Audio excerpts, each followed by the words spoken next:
Namaste. Thank you. Hi, I'm Ben Yoder-Henley, like she just said. I'm from Minnesota. That's why I read about snow here. You're welcome, first of all. And I'll be talking about my time in India and things I've learned and things I've taken from India. So change, the impermanence of life. So what did I learn living in a monastery for 4 months? Quite a lot, actually. I learned a lot about myself, and we'll start with mindfulness. What is mindfulness? Mindfulness is a present state of awareness. A monk told me once, like, you can't change the past, and you really can't. You don't know what's going to happen in the future, so what you do have control over is the present moment. And a good example of mindfulness is like checking your posture right now. How are we all sitting? Like, some of you might just like sit up now and be like, I have no idea.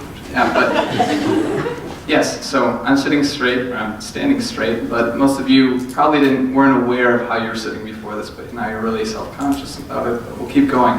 Through meditation, I'm talking about my daily routine.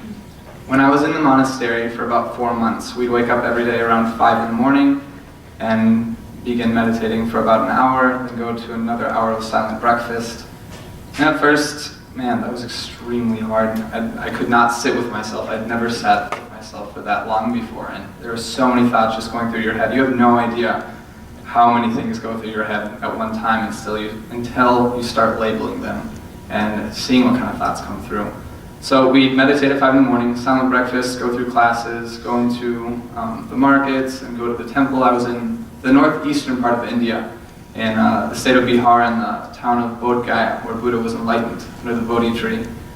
And then at night at 5 o'clock we meditate again. So how am I feeling right now? I could be feeling anxious, but these are things that most people don't label right when they come into. So through meditation I learned how to label what I was feeling and almost get to nip it in the bud before it would start to manifest what emotions were coming through me, if that makes sense. If it doesn't, I'll talk to you after this. Yeah, so eating and breathing. The silent breakfast really helped me discover food in a different way. Before I would eat mindlessly, especially in the cafe at Knox College, and then I'd leave it with like a full stomach. Oh my God, what did I just eat? Like, I'm so sore. Anyway, silent breakfast, I was able to literally take my fork, go down to the food, lift the food up, right up to my mouth, and chew, and chew, and chew, and swallow. And what did I not think about? Everything else. I was thinking on one, that's mindfulness. Being in the present moment, thinking about the food that you were eating. And my God, does it taste better. Food is so good now. You guys should try it. You know?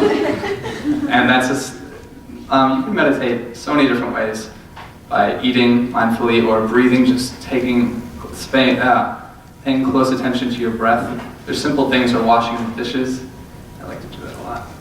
Impermanence is another huge thing I learned. Impermanence is basically things do not stay the same. Like probably you see in the article that I had a bald head, not so much anymore. And another thing about impermanence is our body is always changing. And we need to be more open to that and just aware that things are always going to be changing. Like, for example, the picture right there, I was going into a 2-day silent meditation retreat, which I wasn't too excited about, but I knew halfway through that I wasn't always going to be in this state of silence, so that was good. So I became happier. Emotions flow in and out, which is good. And then a bowl, ceramic bowl. And I will talk about that because freshman year, this is just another example of impermanence. Thank you. That freshman year, I love cereal and I love eating cereal. So I thought I'd treat myself after working all summer, and I bought myself a really expensive ceramic bowl. Well, I became too attached to it, and one night when I was washing the bowl, I was shaking it out just to get the water out, and I just accidentally let go and it just shattered on the floor. And I was just so struck by that, and I couldn't believe it. And there are so many ways to react, and I could either just be really sad that I just totally destroyed the coolest thing in the world, my cereal bowl, or I could just laugh about it and be like, well, that's life. And that's what we're going to go into non-attachment now. That we're basically living life on a tightrope. And if we grasp onto things too much, you're going to fall off and hurt yourself. And that's where suffering comes into it. If you're too attached to things, for example, cigarettes, I don't like cigarettes. Cowboy boots, I do like cowboy boots. But to understand that you'll get attached to these things, and if you lose them, you'll suffer. I'm sure most people have iPhones, and if you lost that for one day, it'd be hard to get through the day without knowing what was going on. And yeah, non-attachment. So just understand and be aware that things might leave your life, like relationships or your iPhone, but you're still going to be okay. Death. A big thing I concentrated or focused on in India was death. And why do I fear death? Why do we fear death in this society? It's because of our lack of knowledge, and we don't take the time to actually think about it. We kind of hide it under the rug, if you will. And for my independent study, I went to a Tibetan refuge, and I studied how Tibetan doctors handle death and how the whole Buddhist religion handles death, and they're a lot more open about it, to talk about it. Basically, death is certain, and when you die is uncertain. And that's a harsh reality to get over, but once you take that into your daily life, it's a friendly reminder. It's a skillful way of looking at your life. It's like looking both ways before crossing the street. You check in with yourself and you ask yourself, am I happy with what I'm doing right now? Do I have any regrets? You shouldn't have any regrets, just let them go. But you should really take into account, if I were to die tomorrow, would I be happy?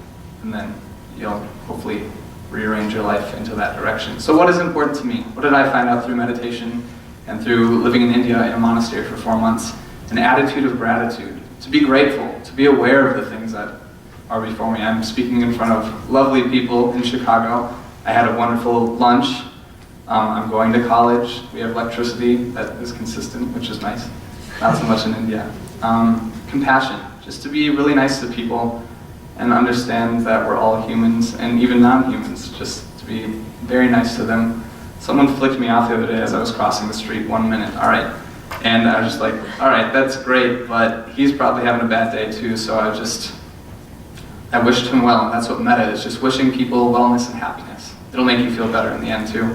Helping others, I discovered I want to help others in my life. It's really important, because that's another way of getting happy. Family is very important. I'd like to take care of my parents when they become older, because they took care of me when I was younger. And living in the present, once again, you can't change the past and you can't control the future. Simplicity, more money, more problems, notorious big. Material items, people. If you have more money, my God, you're going to have more problems. Education, I'm just wrapping this up. The grade isn't everything.